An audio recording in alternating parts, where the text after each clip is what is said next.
தில்லைவாழ் அந்தணர்கள். ஏற்கனவே 63 நாயன்மார்களுடைய வரலாறு எப்படி வந்தது அப்படிங்கறத பார்த்தோம். அவ்வாறு சுந்தரமூர்த்தி நாயனார் பாடிய பாடல்களே நாயன்மார்களின் வரலாற்றை விவரிக்கின்றன. அவற்றுள் முதலாவது பாடலாக பாடப்பெற்றிருப்பது தில்லைவாழ் அந்தணர்தம் அடியார்க்கும் அடியேன் திருநீல கண்டத்து குயவனார்க்கடியேன் இல்லையே எண்ணாத இயற்பகைக்கும் அடியேன் இளையான்றன் குடிமாறன் அடியார்க்கும் அடியேன் வெள்ளமா மிகவல்ல மெய்ப்பொருளுக்கடியேன் விரிபொழில் சூழ் குன்றையார் விரன்மிண்டற்கடியேன் அள்ளிமென் முல்லையந்தார் அமர்நீதிக்கடியேன் ஆரூரன் ஆரூரில் அம்மானுக்காலே என்பதுதான் முதல் பாடல். இதில் முதலாவது அடியில் போற்றப்படும் தில்லைவாழ் அந்தணர்தம் அடியார்க்கும் அடியேன் அப்படின்னு சொல்லப்படுற அந்த தில்லைவாழ் அந்தணர்கள் யாரு அப்படிங்கறத முதல்ல பார்ப்போம். தில்லை என்றால் சிவகாமி நேசனான நடராஜ பெருமான் வீட்டிற்கும் சிதம்பரமே ஆகும். நலம் புரியும் நாயகனான சிவபெருமானுக்கு திருத்தொண்டு செய்வதே இவ்வடியார்களின் ஒப்பற்ற ஒரே சிந்தனையாக இருந்திருக்கு.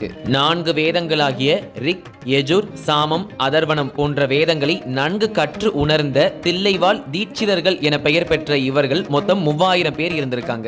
எவ்வகை குற்றமும் செய்யாது மானமும் பொறுமையும் தாங்கி மனையறம் நடத்தும் இவ்வடியார்களின் பெருமையை உணர்த்தவே திருவாரூரில் தேவாசிரிய மண்டபத்தில் சுந்தரருக்கு திருவருள் புரிந்த சிவபெருமான் தில்லைவாழ் அந்தணர்தம் அடியார்க்கும் அடியேன்னு முதல் அடி எடுத்து கொடுத்து இவர்களை சிறப்பித்து கூறியிருக்கார். இப்பாடலில் தில்லைவாழ் அந்தணர்கள் எனும் நாமத்தை தொடர்ந்து திருநீலகண்டர், இயற்பகையார் போன்ற நாமங்கள் அத்துணையும் நாயன்மார்களின் நாமங்களே. இதனைத் தொடர்ந்து நாம் அத்துணை நாயன்மார்களின் வரலாற்றையும் வரிசைப்படி காணலாம்.